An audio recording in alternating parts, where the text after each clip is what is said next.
知道要唱呢首歌曲嘅時候，係咪都有啲擔心啊？即係事前點樣準備，有咩啲特別嘅策略先？係，其實係有啲嘅，係阿 Rock 有啲擔心，因為我自己聽原唱咧就覺得啊呢首歌好似唔係咁多和音嘅部分，究竟點樣去豐富成首歌咧？好簡單嘅啫，係啊，我哋唔係咁不羈嘅一個人，我哋點樣唱到好不羈嘅感覺咧？所以我哋要用皮褸呢個造型，rock 型，rock 型，我哋係係啦，呢個其中一個策略，又要 rock 又要型，係啦，又要型，我係子型啊嘛。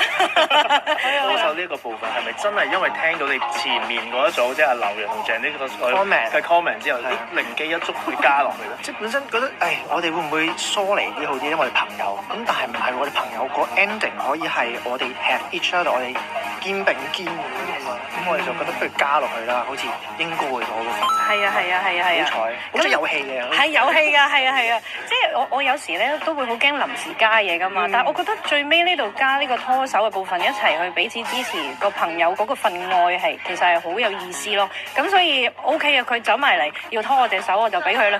好係啦，就做個 happy ending 咁樣。